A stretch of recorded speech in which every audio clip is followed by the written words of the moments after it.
Was this the worst Royal Rumble ever? Now, fresh off the heels of Royal Rumble 2026 in Saudi Arabia, everyone is saying this Royal Rumble is generally bad. And I'm not really seeing a lot of positive talk about this Royal Rumble as an event, but particularly the Royal Rumble match, which I'm going to be talking about in this video. Of course, it was won by Roman Reigns. The final four, I believe, was Gunther, Randy Orton, and Logan Paul. Realistically, out of the four of them, Roman Reigns was the most likely winner and probably the one that made the most sense as well. But the match itself involved pretty much no big returns. Only, only like one debut from Hobbs, who's now called Royce Keys, whatever the fuck that means. Whatever, yeah. And done nothing in that match pretty much. Phoenix was eliminated in like a minute, wasn't he? No, Rusev was. But tons of interesting guys that we would have wanted to see from, we basically saw nothing from, right? Then Brock was eliminated during an entrance, which is insane. Insane. And what I will say is that would have never happened under Vince.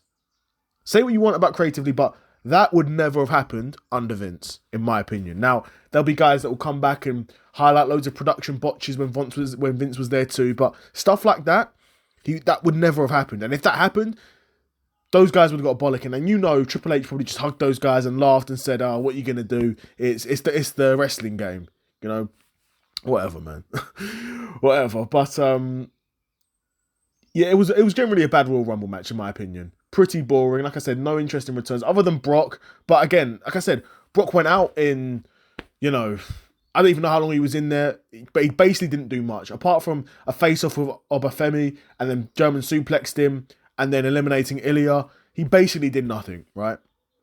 Basically did nothing. So that was a bit of a wasted appearance for Brock, but Brock was there for the bag. Looked in an amazing shape as well. Like, this dude is just jacked all year round for life.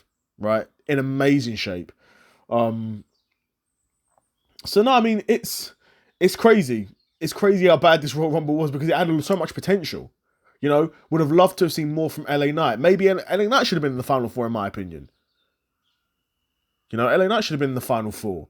What Gunther was doing there, I've got no idea. I liked that Cody was eliminated by Drew. That was fun. But again, the roster's not amazing right now. You know, you had another masked man. Who cares at this point? Who cares who this new masked man is? Maybe it's Logan Paul, maybe it's Seth. Who the hell knows? Who the hell cares? Because when it was Austin Theory, I didn't care.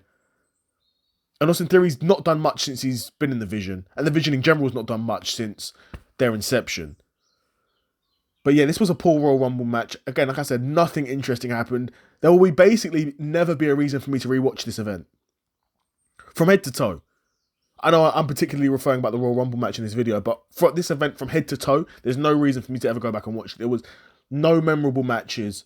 AJ v Gunther was memorable because it will likely be AJ's last ever WWE match, but again, other than that, it wasn't like it was a good match that I'd want to go and see back. Do you know what I mean? Normally. So we'll see, man. I mean, of course, Roman Reigns won the Rumble, but what is your guys' opinions on this? You know, I've not seen any positive feedback for this Royal Rumble. But I'm on X. Maybe I'm just in that toxic part of the fan base. Let me know what you guys think in the comments below. Do you think this was a good or bad Royal Rumble match? Another episode of the Seth Solo Side Quest in the bag. And I'm out. Peace.